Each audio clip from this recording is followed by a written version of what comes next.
Live on Facebook and Instagram at the same time. This is always super exciting. I was trying the new Publisher Studio and on Facebook, and it's not really working. So, hi to everyone who's joining me on Instagram. Okay, so Friday Q&A from our lovely social media training studio in super sunny Whistler, BC, and I want to answer some question. By the way, our studio is available for rent if anyone needs to rent it to do some recording or to do yoga. There's a nice bamboo floor. You can put 9 mats, or if you want to do a coaching session.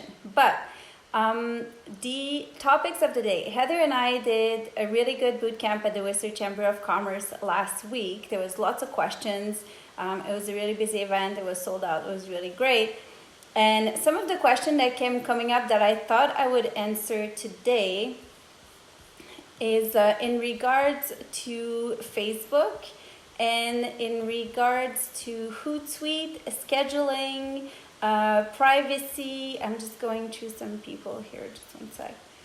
And so how does that all work? So to answer your questions, first of all, with Hootsuite, and this is something that in private coaching that came up, and it's also something that was asked in class. And what is Hootsuite? So for you guys who have used it before, it's a really powerful scheduling platform. And I used to use Hootsuite all the time. I had all my clients set up in Hootsuite and then on all my streams, so I could see in one place all the conversation for all the accounts, all the different streams, hashtags I was following, and so on. So it's really useful, and it's a really good place to have a view, like a big calendar view of everything that's happening for your social media, what schedule you can have draft, your team can review it. So I think Hootsuite has been phenomenal for a long time, and it allows you also to connect Facebook, Instagram, LinkedIn, like all sorts of different platforms in one go. The problem, however, that I found lately with Hootsuite that made me stop using it is Instagram. So you can post and schedule posts with Hootsuite, and it's all great. It actually auto posts for you. It sends your post right to Instagram. You don't have to think about it. Although you do want to follow the comments that you get, so that's kind of a tricky thing when you schedule posts on Instagram. But the biggest problem is you cannot load slides and you cannot load videos. Now, we are in February 2020, and this might change, but for the time being, you cannot do that. So it's really problematic. It's also problematic with in IGTV. So on Hootsuite, you cannot program IGTV, you cannot schedule stories, you don't see what your grid is going to look like, and you cannot load slides and or videos for that matter. So all of a sudden, all that leaves you, if you use Hootsuite to post on Instagram, is just one still image. And one still image is fine sometimes, but it's not nearly as efficient as what you can do posting genuinely, like organically on Instagram, or using another option. And I'm gonna come down, give you some option.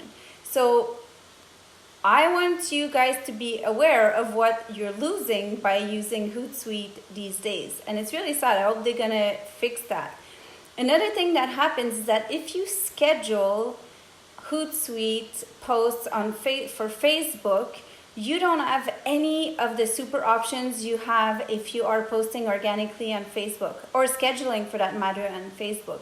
So on Facebook, you can do carousel, which means a whole bunch of different slides going through. You can, hi Julien. So you can do carousel, you can do slideshows, you can upload videos with captions. You have so many options to choose from. So by scheduling your social media in Hootsuite, you lose all that. So you have really pretty still really basic posts on your social media. Now, what are your options? Because the magic of all this is that you want to be able to schedule your social media posts, otherwise you'll go crazy and you'll never have a holiday, right? And there's only so much. And if you have a good strategy, you know that there's certain posts, you know for sure that have to come out at certain dates. So it's really important that you're actually scheduling some of your posts. So if we take away Hootsuite, what are your options? And we have some videos on that. If you want the video tutorials, let me know. But your best option, in my opinion, at the moment, February 2020, is to be using the Facebook Creator Studio to schedule your posts on Facebook and Instagram. That means that using the Facebook Creator Studio, where is that? First, you can Google it, or just go onto your Facebook business page under Publishing Tools. At the bottom, it's like hidden. It's Creator Studio. Creator Studio allows you to schedule Facebook posts in all its glory. You can build carousels, you can build slideshows, you can build photo albums, you can put everything, basically schedule everything on Facebook with the Creator Studio. Hi Heather, yay, Heather is there. Heather, I wish you would try to join me. I don't even know how that works, but I wish you could join me. So Creator Studio would be your best option.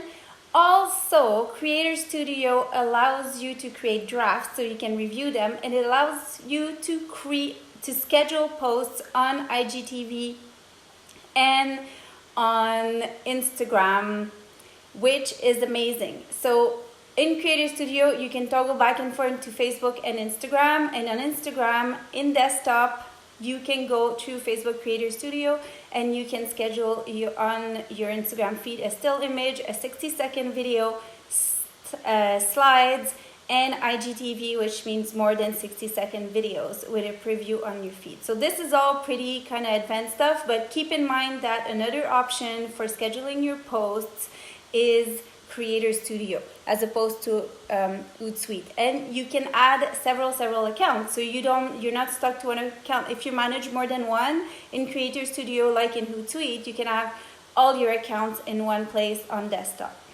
Now, your other best option for scheduling, and I was just teaching that and talking about it not too long ago with somebody, is to use a third-party application like the Plan app. And the reason why I like the Plan app, it's for Instagram, is because it allows you to schedule stories and schedule posts, but it also allows you to move the tiles of your Instagram feed so you can see what looks the best. So that's really great.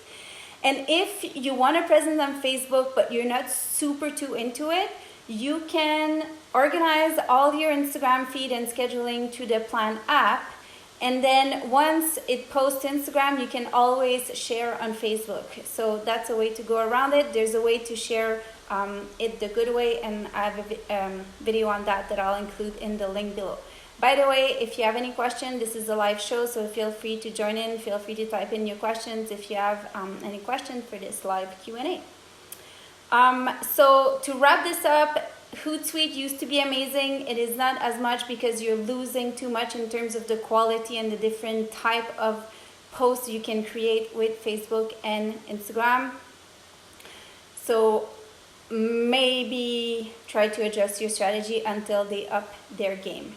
Now, my other question that people have, and this is, I'm kind of surprised it's still coming up, but it still came up a lot in class, and it's the difference between your Facebook business page and your Facebook personal profile, and whether your personal information is going to show on your business page. And that is also important if you are managing someone else's business page.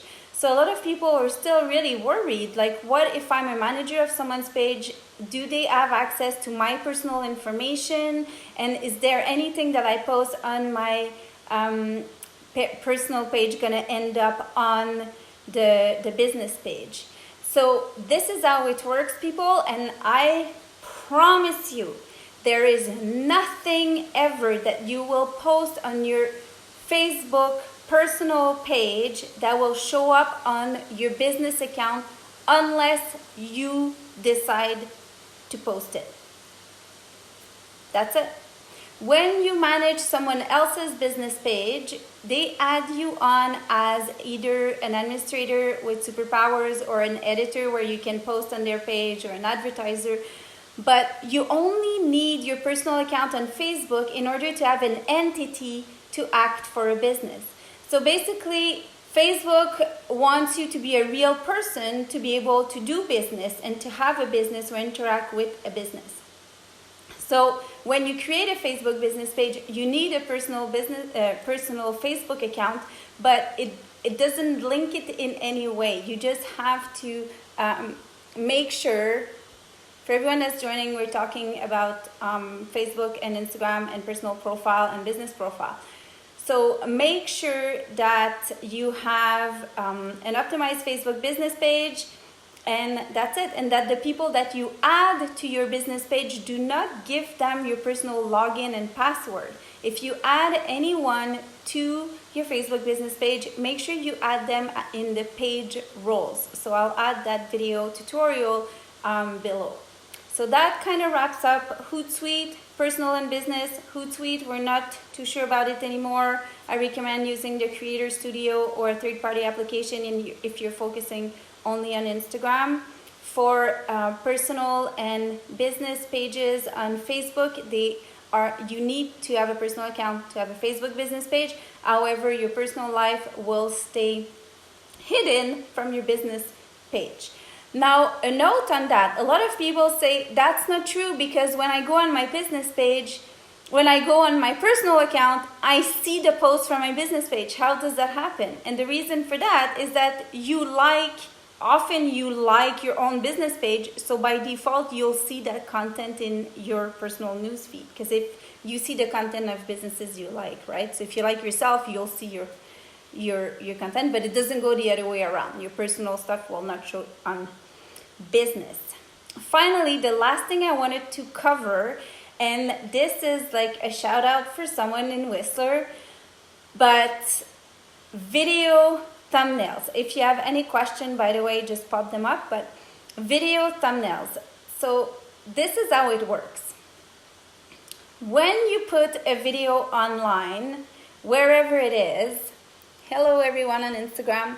If you put a video online, by default, the platform, whether it's YouTube, whether it's Facebook or Instagram, like IGTV, not on Instagram feeds, but on IGTV. If you put a video online, the platform, which is basically robots, will choose a thumbnail for you. What's a thumbnail? It's the image that you see when your video is not playing. So before the video plays, there's just this still image that's there, and then it rolls into the video. So the robots are gonna pick that image for you in the best of their knowledge, but they don't know. So it's important that you check the thumbnail that's being picked, or that you choose another one. So often it's going to give you an option of different thumbnails to pick from that are little images from your video. So make sure that you're okay with the thumbnail that's put, or you can upload your own. So on YouTube, for example, you can upload a thumbnail image, which would be like a text, say, with what your video is about. Now, why this is important is because if you don't do that, and that the robots decide that the thumbnail image that you have is going to be you that's looking like this, well, this is the image that everyone's going to see before your video shows up, and it can be really bad. So you want to make sure that you take a double check at the thumbnails when you upload a video. And my final note to wrap this Friday Q&A, I'm going to try to do Friday Q&As every Friday. So if you have social media questions, this is your time to reach out. But my final thing I want to say, and this is something I discovered not too long ago, is that when we're talking about a Facebook business page, you can add page roles. We talked about that, so someone doesn't have to have your login and password to access your Facebook business page to be able to help you out and post content on your behalf, say. It's the same on YouTube. On YouTube, if you open a YouTube channel for your business or for yourself, and all of a sudden you want someone to help you out, like someone to be able either to come in, to load videos for you, or to clean your tags, or answer comments and so on, you need to add someone as a manager of your page. However, and this is a big thing I've learned, and I don't think a lot of people know that, by default, when you open a YouTube channel, it is a personal YouTube channel, and you cannot add someone as a manager to a personal account. You need to create a new YouTube channel that's going to be a brand account, and then you have to move. You cannot merge or transform your personal YouTube channel, say that you have, into a brand one. You need to move that account and its videos into your YouTube brand account. And this is super scary because when you do it, it's going to ask you, do you want us to delete all your videos? And you don't want them to delete all your videos. You just want to switch from YouTube personal to YouTube brand. So I found out the way how to do this, and I did a video about it. And it's really funny because I filmed it live as I was transferring all my videos from personal to brand account, and I almost had a heart attack because I thought they were all gone. But I'm going to put in the links where you can find the information about how to merge, to transform, say, your YouTube account from a personal to a brand one, so that eventually people could be managers or you can use it for business. So that's it. I hope this was helpful for you guys. Thank you for everyone who joined me on Instagram Live and on Facebook Live. And if you have any question this week, feel free to reach out to me. I'm happy to answer them. And if you need any help with your social media, I do one-on-one coaching online or in our sunny Whistler studio. Oh, and one last thing I wanted to show you guys. Ooh, I have a brand new business card here. And I have a brand new website. That's catherineaird.ca. Oop, there. I'm showing everyone on Facebook and Instagram. So if you want to hop on to catherineaird.ca, have a look. And if you have any feedback, I'd love to hear from you. That's it. See you next week. And live and live.